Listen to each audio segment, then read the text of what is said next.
vamos a trabajar a la hora, ¿no? Nos levantamos tempranito y a mí me llamó la atención. ¿Y por qué digo esto?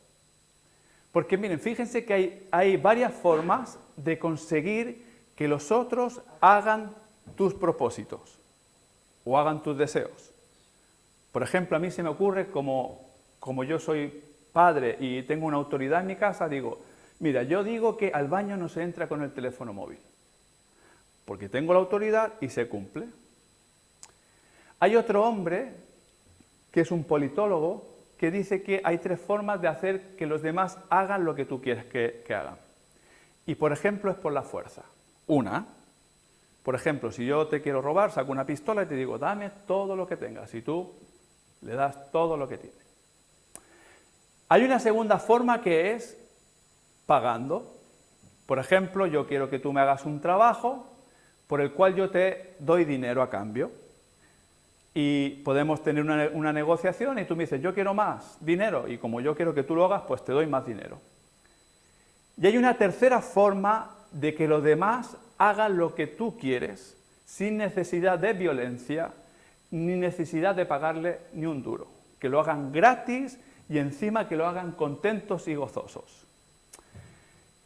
Y esta tercera forma es que creamos que lo que estamos haciendo es algo noble, o es por una causa justa.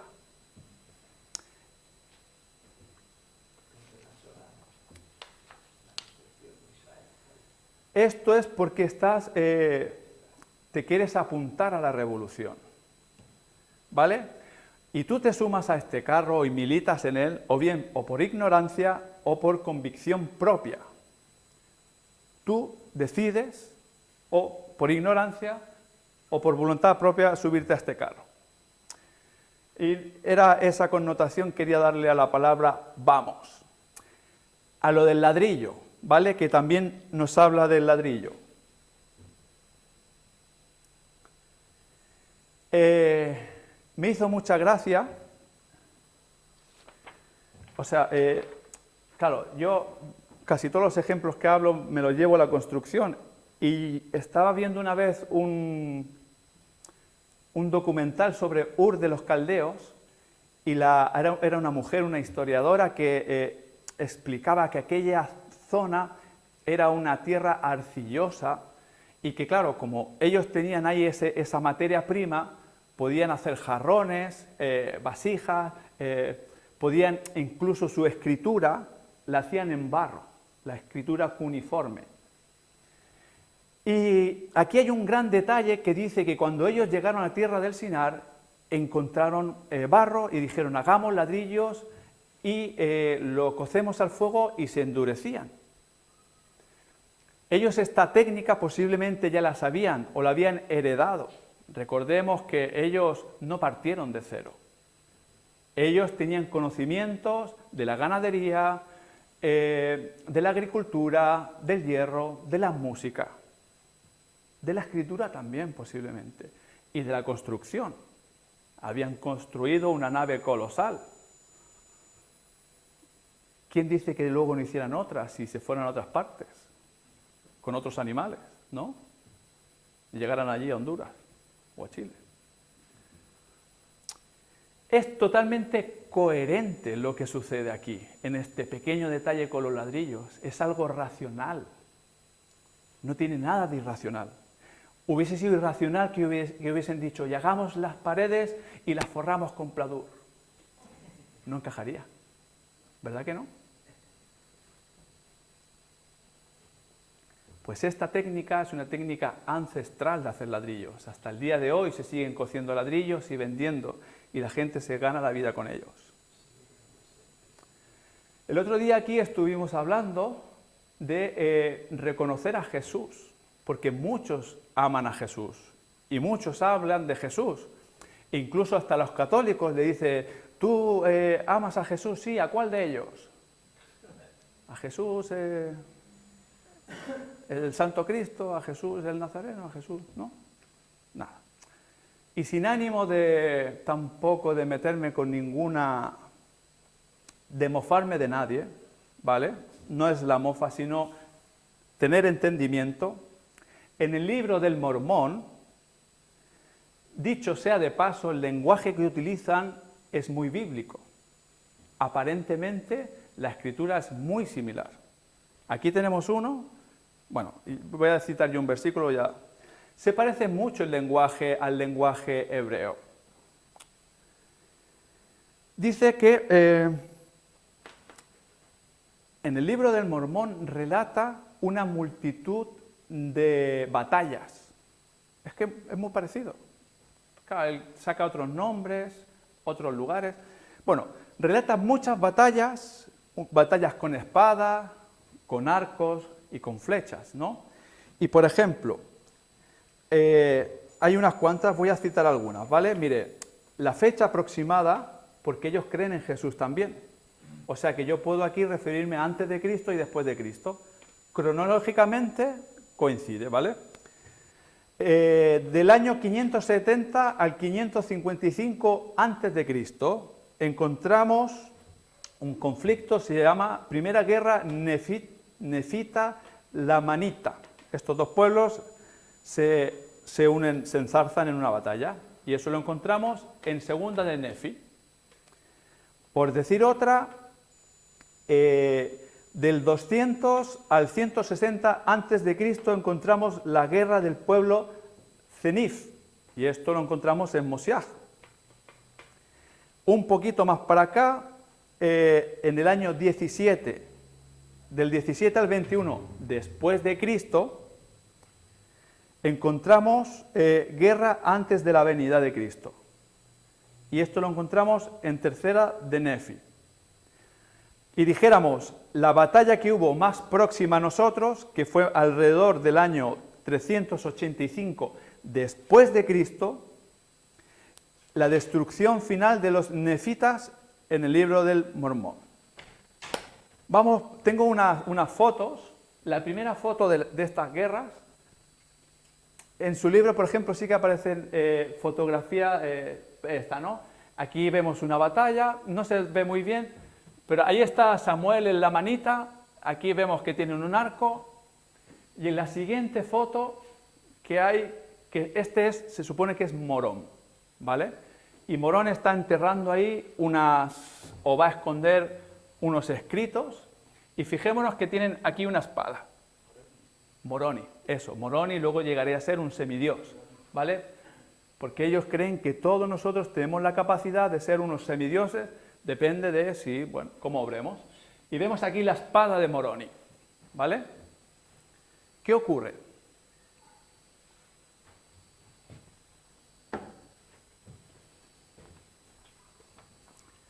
¿Qué implica esto? Si encontramos un texto como en el libro del Mormón de todas estas batallas, que menciona el uso común del hierro antes del 400 después de Cristo en América, porque todo esto sucedió en América, un lugar exacto no lo tenemos. Centroamérica, dice, no concuerda con la evidencia arqueológica actual. No hay evidencias arqueológicas confiables de fundición de hierro en América antes de la llegada de los europeos en el siglo XV. O sea, después del 1492, no hay evidencias arqueológicas de que ellos supieran trabajar el hierro. O sea, es mentira. Pero podemos decir, pero claro, ellos trabajaban el oro y la plata. Pero es que hay diferencias.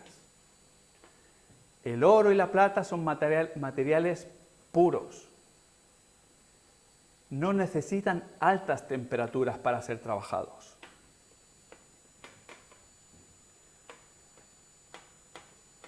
El hierro, su estado no es puro. El estado normal del hierro es el óxido y hay que hacerle un tratamiento. Se debe de fundir a más de 1500 grados, tener hornos especializados, conocer técnicas de forja y de carburización para hacer aceros. El hierro llegó con los europeos. Miren, les voy a leer una cita, ¿vale? De Primera de Nefi 16, 18. Y dice así. Esto es sacado del libro del Mormón.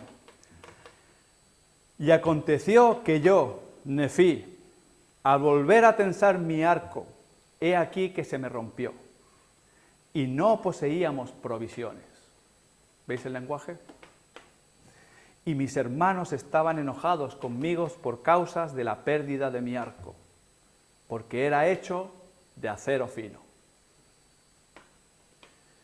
No hay evidencias de los materiales que utilizaban para hacer las batallas, ni de las espadas, ni de los arcos, ni de las armaduras, ni de las flechas. De los lugares donde acontecieron los hechos, tampoco hay un lugar geográfico que se pueda decir. Ni los personajes se pueden decir que hayan existido realmente. Por favor, si alguien me lee el versículo 4.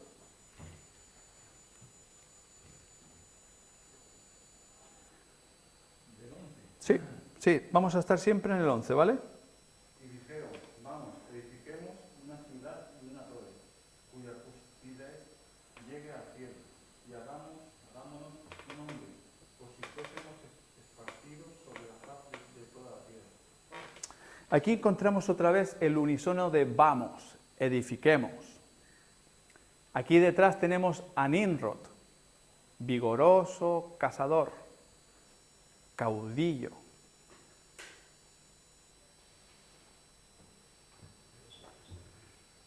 Aquí dice, vamos y hagamos una ciudad, y hagamos una torre.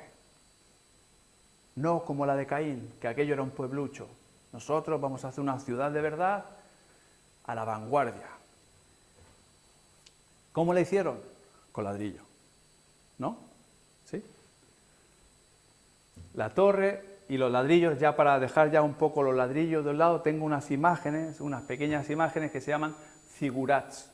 Los zigurats eran templos construidos a las deidades. Ahora cuando puedas, Niki, nos pones las... ¿Veis? Mire, vale, esta no se ve muy bien, pero bueno, hay otra que sí que está hasta el día de hoy. Bueno, estos son ruinas. Pasa otra, por fin. ¿Siempre había escaleras de los zigurats? Esto de aquí lo han reconstruido, ¿vale? Pero esta montaña, aunque no lo podamos ver bien, está hecha con ladrillo. Y esta está en Ur de los Caldeos, ¿vale? Y tenemos una más que ya... claro, esta sí que la tengo más vista, ¿vale? Esta la encontré el otro día y hay fotos por arriba. Y estos son zigurats y están hechas con ladrillo. Pasa la siguiente foto, por favor, ¿vale? Si en esos zigurats siempre hay escaleras presentes. Siempre hay lugares altos, sí. Como... Vale. Claro. Sí, no hay un versículo en la Escritura que dice: no subirás a mi santuario en escaleras ni mostrarás tu físico. Vale. Lo digo porque esa definición, vale. Todos los zigurats llevan escaleras. Sí, son parecidos a los de los aztecas y a los de los mayas. Vale. Todos salieron del mismo lugar. ¿Vale? Vale. Pues con esto ya... ¿Saben qué? Cuando empezaron a edificar la ciudad, pues ya tenían los conocimientos, ya tenían terreno avanzado. Y claro, hemos dicho que detrás de todo esto estaba Nimrod, vigoroso cazador, fundador, caudillo, promotor, líder ambicioso, el ser supremo a quien todos debían de obedecer y rendir pleitesía. Este hombre fue el instigador y existen varias narraciones de Nimrod, ¿vale? Hay varios libros, hay un montón de literatura y estos se llaman epopeyas, pero claro, todas son extrabíblicas, que yo no digo que no tengan fundamento, pero sí que hay fundamento. Cuando hablamos de Gilgamesh, que es la historia babilonia del diluvio, en la historia esta de Gilgamesh, se habla de que ellos buscaban aquel que estuvo en el arca, ¿vale? Porque contemporáneamente... Bueno, o sea, hay mucho que podemos encontrar de Nimrod, pero fuera de la Biblia, ¿vale? Ellos lo relacionan con el dios Marduk. Vale. Ahora la pregunta es, ¿era malo construir una ciudad o una torre?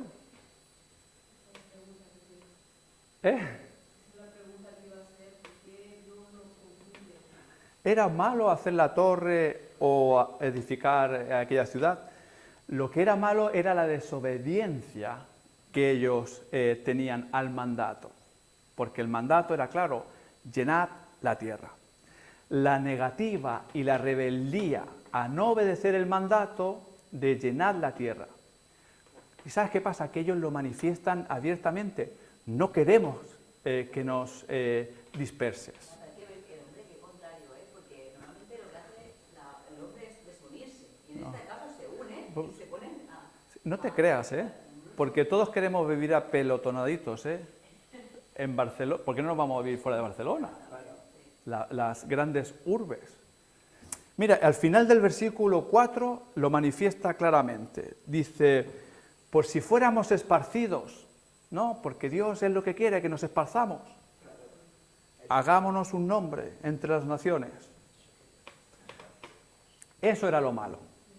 Eso es como, por ejemplo, Nadari, ¿había algo de malo en el fruto del árbol de la ciencia del bien y del mal? ¿Había algo malo ahí?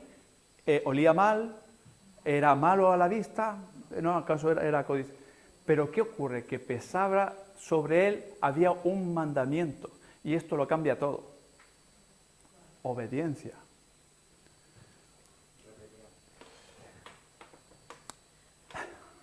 Encontramos. Bueno, dice, al crear la ciudad y la torre encontramos la desobediencia, la rebeldía, la fama, la vanagloria. Hagámonos un nombre de renombre, que seamos conocidos por todos. La cúspide que tocaría el cielo sería el trono del mal. Una vez más nos alejamos de la autoridad del Señor, nos apartamos una vez más de Él, queriendo vivir según nuestra cosmovisión, nuestros deseos. Y nos ponemos en un lugar que le pertenece a Dios. Ellos nuevamente se querían apartar del Señor. Y descendió Jehová para ver la ciudad y la torre que edificaban los hijos de los hombres. Aquí más de uno, dice que descendió Jehová para ver la ciudad y la torre que estaban edificando los hijos de los hombres. Más de un hombre se rasgaría las vestiduras al pensar que el Dios de la creación, el Dios todopoderoso, se iba a mezclar con sus criaturas, iba a pasearse por aquí entre medio de ellas. Lo ven algo impensable. Que el Señor Dios baje aquí al mundo y esté entre nosotros. Pero el Dios de las Escrituras hebreas, este Dios siempre ha querido habitar entre nosotros. Este siempre ha querido pasear con su creación. Ha querido estar en medio de nosotros. A Él le encanta estar con nosotros. Somos de un gran valor para Él. Él nos ama a pesar de cómo nosotros somos. ¿Os acordáis allí en el huerto? ¿Qué dice? Y oyeron la voz de Jehová que se paseaba en el huerto al aire del día. Y cuando sale el pueblo de Israel, por favor, cuando sale del pueblo de Israel, en Levítico dice, y pondré mi morada en medio de vosotros, y mi alma no os abominará. Y andaré entre vosotros, y yo seré vuestro Dios, y vosotros seréis mi pueblo. Yo, Jehová, vuestro Dios. Ahora está haciendo eso aquí. Si nos vamos ya al Nuevo Testamento y leemos el Evangelio de Juan, y él nos dice, en el principio era el verbo y el verbo era con Dios y el verbo era Dios. En el versículo 1.1. Y en el 14, más abajo dice, y este verbo fue hecho carne y habitó entre nosotros. El Dios de las Escrituras hebreas, el Dios de la Torá, el Dios del Tanaj, no es un Dios inaccesible, inalcanzable. No es un Dios que quiera mantener la distancia con nosotros. No es que quiera estar apartado. No es un Dios místico para que no los podamos conocer, sino que es completamente lo contrario. Dios constantemente nos está diciendo, ¿dónde estás? ¿Por qué te escondes de mi presencia? Ven a mí. Estate quieto y conoce que yo soy tu Dios. Constantemente nos está llamando.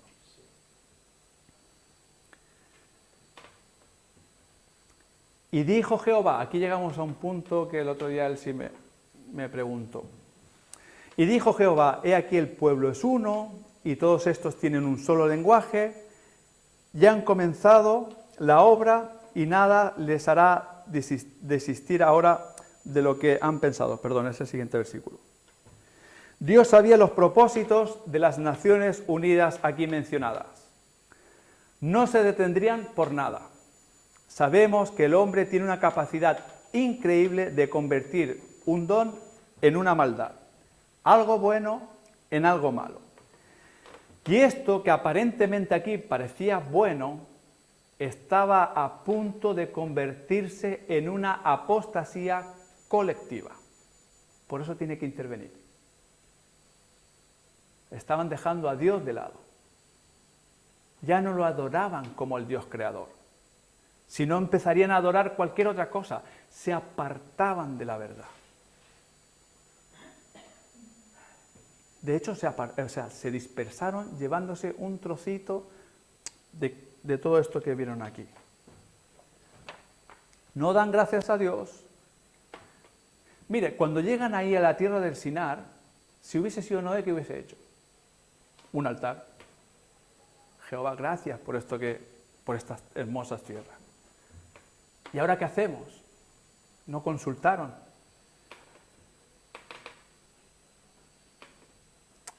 En el 7, aquí sí que es donde viene la del sí. Ahora pues, descendamos y confundamos allí su lengua para que ninguno entienda el habla de su compañero. Aquí dice, descendamos y confundamos. Está hablando en plural, ¿verdad? Y para nosotros, a simple vista, no hay ninguna duda. Aquí está hablando Dios en la Trinidad, Padre, Hijo y Espíritu Santo. Pero alguien puede decir, o puede pensar, a lo mejor se lo está diciendo a los ángeles. ¿Vale? A mí, mire, esto, aquí hay no voy a decir quién, pero me exhortó y yo le doy las gracias. Normalmente, cuando vemos a nuestros hermanos reformados, y sobre todo los que creen siempre en la predestinación, claro, decimos, es que claro, tenemos un problema con ellos, que ellos todos los versículos siempre los interpretan con las gafas de predestinado. Esta hermana me dijo, mira, Víctor, no hay que ponerse ninguna gafas. Ni de predestinado, ni de no predestinado. Y el versículo aquí dice que descendamos y confundamos. Nosotros automáticamente decimos, tac, la Trinidad. Pero si no fuera la Trinidad tampoco pasa nada. Si vamos al versículo 1:26, cuando crea al hombre, dice Dios Jehová, y hagamos al hombre a nuestra imagen y conforme nuestra semejanza. Este versículo sí que es claro que se está refiriendo exclusivamente a Dios, porque lo dice ahí en la narrativa y en el contexto inmediato dice, y los creó Dios a su imagen y su semejanza. Y si quiero hacer más énfasis, me voy otra vez al capítulo 9 de Noé, donde habla del derramamiento de sangre y le da la importancia al hombre de que es portador de la imagen de Dios.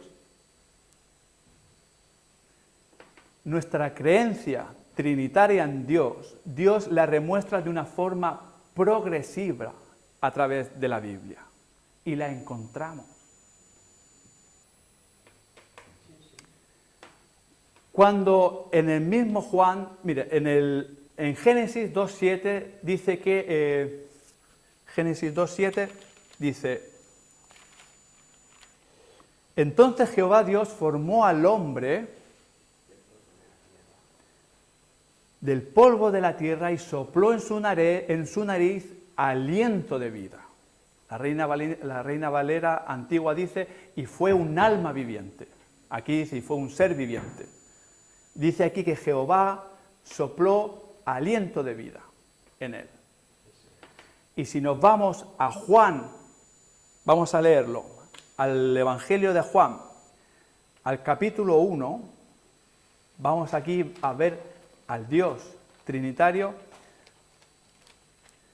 Dice así, en el principio era el Verbo y el Verbo era con Dios y el Verbo era Dios. Este era en el principio con Dios y todas las cosas por Él fueron hechas. Y sin Él, nada de lo que ha sido hecho fue hecho. En Él estaba la vida. ¿En quién? En el Verbo. ¿Quién insufla aliento de vida? Dios. En Él estaba la vida. Y Él era la luz de los hombres. Y podemos ver que Jesús es la imagen visible del Dios invisible, ¿vale? Entonces, que este versículo en particular, bueno, pues no pasaría nada si fuera con sus ángeles, porque lo vamos a ver claramente a lo largo de las Escrituras, al Dios en tres personas. Lo que yo quería hacer énfasis el otro día también es en el tipo de escritura, ¿vale? Y hay una escritura que se llama majestático, que esta escritura era de la Edad Media, se sigue utilizando hasta el día de hoy, ¿eh? Y esto yo lo aprendí no porque yo sea un académico o un erudito, pero yo tengo un amigo musulmán con el cual cambiamos opiniones muy tranquilamente, muy agitadamente, nos ponemos... Y él... Claro, yo cojo un día su libro sagrado y empiezo a leer y dice, mira, nosotros, mira, si aquí está hablando en plural. Y él se ríe, ja, ja, ja. Pero es que este es un plural majestático. Ah, vale, pues ahora ya lo sé.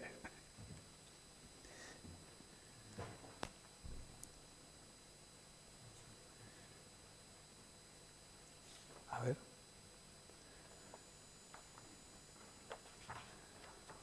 Miren, la escritura majestática es una forma de redactar usada por reyes, papas y otras autoridades en documentos oficiales, en las que se emplea el plural de majestuosidad. Es el uso de la primera persona del plural, nosotros, nuestro, para referirse a una sola persona. Por ejemplo, aquí tengo dos ejemplos, ¿vale? Mira, aquí dice... Arriba está el majestático y arriba está el actual. Bueno, no es que sea el actual, es una forma de escribir. Y si así, dice, y así fue como enviamos, en plural, a Joaquín con nuestras señales. Majestático, plural. Y abajo, ¿qué dice? Así fue como envié a Joaquín con mi señal.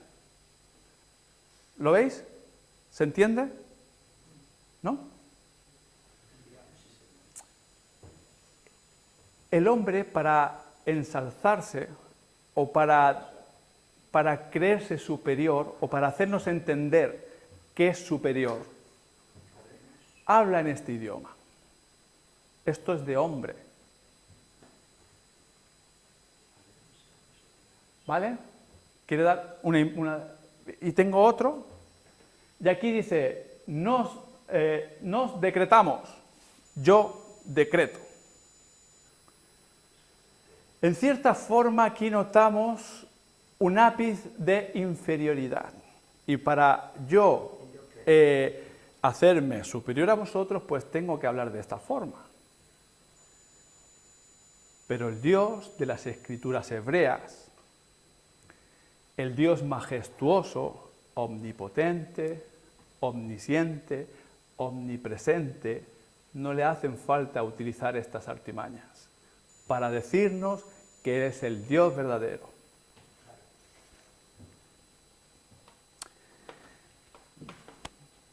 Dice, las escrituras majestáticas han sido empleadas en el latín, en el castellano, en el portugués, en el ruso por los zares, en árabe, en forma similar por los califas, los sultanes y en sus escritos sagrados. Aquí Dios decide intervenir nuevamente. Dice que desciende y que trastorna su lenguaje. Y puso idiomas para la confusión. Este fue un milagro para confundir, para que no se entiendan el mensaje. Dicho de otra forma, sus palabras carecían de significado. Como dice el apóstol Pablo, pero en la iglesia prefiero hablar 5 palabras con entendimiento para enseñar a otros que hablar 10.000 en lengua desconocida. Dice, pero en la iglesia prefiero hablar 5 palabras con entendimiento para enseñar a otros que 10.000 palabras en lengua desconocida. ¿Saben qué? Incluso hablando las mismas palabras con el mismo significado, se usan de una forma para que parezcan que queremos decir lo contrario. O también de modo de eufemismos que suavizan o disfrazan la realidad moral, a veces con un sentido engañoso. Me ha costado mucho definir esto. Utilizan el lenguaje, lo adulteran, le cambian el significado para minimizar cosas que son muy detestables. Lo minimizan, lo engañan, lo cambian. O sea, su palabra, la palabra, el valor que tiene la palabra, su significado, no es el que corresponde. Y yo, si alguno conoce una palabra, yo les voy a dar unos ejemplos. Por ejemplo, la palabra amantes. Aparentemente suena muy bonita, como de amor, pero no refleja lo que es en realidad, que es una traición, que eres un infiel, que eso en lugar de traer amor trae dolor. ¿Veis? Amante, suena bonito, ¿verdad? Suena algo bonito, algo tan despreciable. Y si queremos, esta también yo la utilizo mucho, esta ya es un conjunto de frases. Cuando nos dicen interrupción voluntaria del embarazo. La suavizan, es un eufemismo, para encubrir la palabra realmente que es un asesinato de una persona no nacida, de la imagen de Dios aún no nacida. Los lugares donde se realizan estos abortos, ¿sabéis cómo se llama? Planificación familiar. ¿Aquí planifican la familia? ¿Cómo es eso? ¿Sí? ¿Cuántas familias han salido de aquí? Tenemos que ir con cuidado con el lenguaje. Debemos de estar a la vanguardia. No nos podemos... no quiero decir que lo utilicemos con sus mismos propósitos y sus mismas artimañas, pero debemos de estar protegidos, ¿no?, con el lenguaje. Justicia social. Suena bien, ¿verdad? Justicia social. Se lo quito a uno para dárselo a otro. Somos sumamente generosos con el dinero que no es nuestro. ¿Y qué creamos? Paguitas. ¿Para quién? Para crear parásitos que luego no quieran trabajar. Porque como ya les llega, ¿para quién es el dinero? Hay de los que a lo malo dicen bueno y a lo bueno malo, que hacen de la luz tinieblas y de las tinieblas luz, que ponen lo amargo por dulce y lo dulce por amargo. Hay de los sabios en sus propios ojos y de los que son prudentes delante de sí mismos. Hay de los que son valientes para beber vino y hombres fuertes para mezclar bebida. Los que justifican al impío mediante cohecho y al justo quitan su derecho. Hay de los que llaman a lo malo bueno y a lo bueno malo. La confusión de los idiomas tuvo unos efectos inmediatos. Se paró la obra y se dispersaron. Y ahora tiene más sentido cuando leemos el capítulo 10, que dice, y se distribuyeron según sus tribus, sus naciones y sus lenguas, porque sucedió esto. En la genealogía de Sem hay un hombre que se llama Peleg, que su nombre significa distribución o separación. Y por ahí se entiende, o bien le pusieron ese nombre de forma profética, o fue que sucedió el acto este de la separación.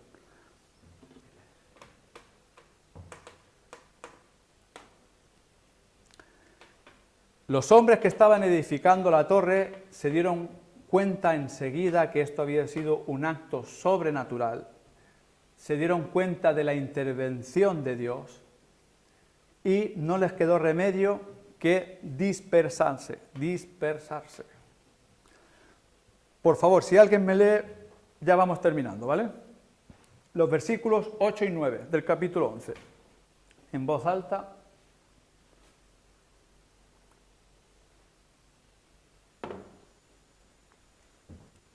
Así los esparció Jehová desde allí sobre la faz de toda la tierra, y dejaron de edificar la ciudad. Por esto fue llamado el nombre de ella Babel, porque allí confundió Jehová el lenguaje de toda la tierra, y desde allí los esparció sobre la faz de toda la tierra. Gracias. Como vimos antes, en la tierra del Sinar, de allí fue esparcido todo. Babel significa confusión. Los babilonios, siglos después, le quisieron cambiar el nombre y también creo que le llaman la puerta de Dios. ¿Sí, verdad? Babilonia tiene una connotación negativa y malvada en las Escrituras. Él siempre ha tenido una enemistad con Dios y el pueblo de Israel. A Babilonia llegó Alejandro Magno, ¿vale? La ubicación de Babilonia, hemos quedado que está en Irak, a 85 kilómetros de la capital Bagdad. Bueno, vamos a concluir. Ya termino.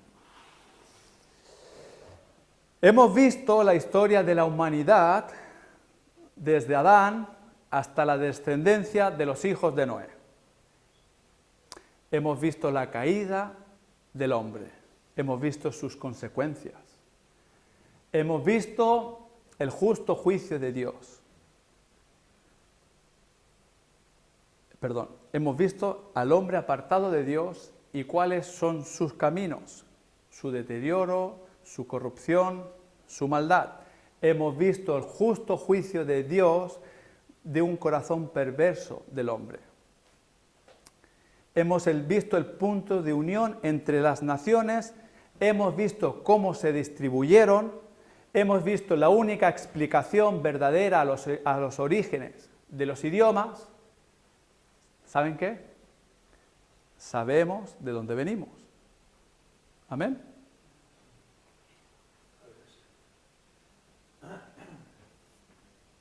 Un pensamiento humanista sería que venimos del fruto del azar, que venimos de una evolución a través de los miles de millones de años, pasando por las diferentes especies, pasando por el mono y llegando hasta el hombre.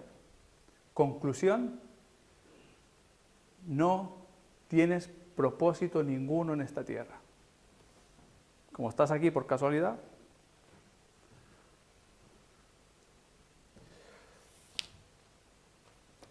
Vemos a Dios interviniendo continuamente en la historia del hombre.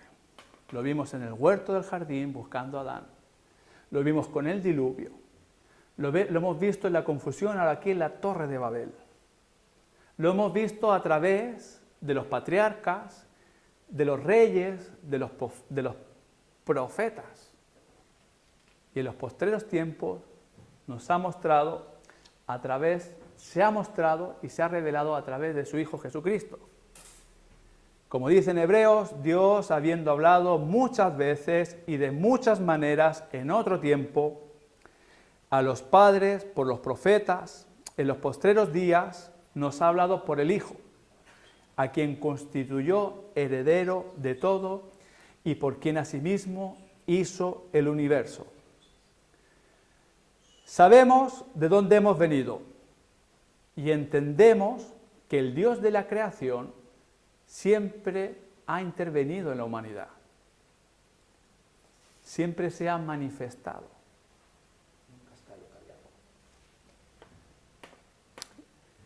La máxima autoridad, la creadora de la vida, la sustentadora de la vida, quiere que le obedezcamos.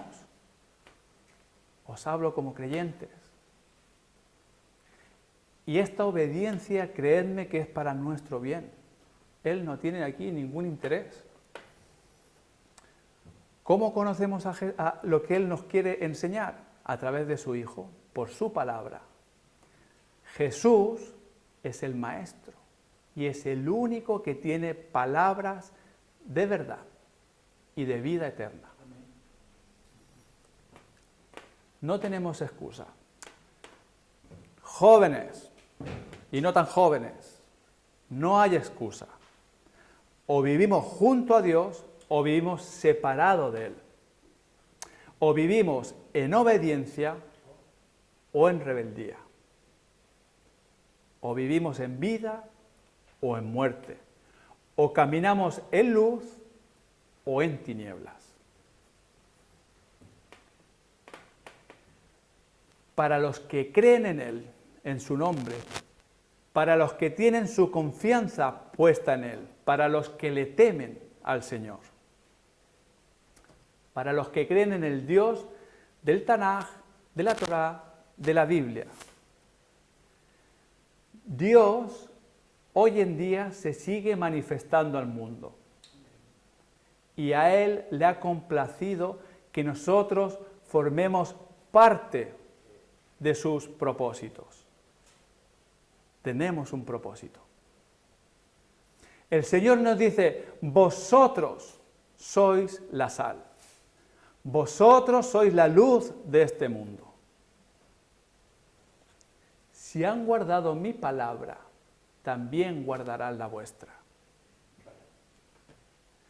Del mismo modo que escucharon con fe a Jesús y creyeron en sus promesas, de este mismo modo vamos a predicar el Evangelio de salvación para rescatar las almas de vivir eternamente separadas del Creador. No son nuestras palabras, son las suyas que tienen vida eterna. Y nosotros las repetimos y las predicamos y vivimos conforme esas palabras. Las guardamos.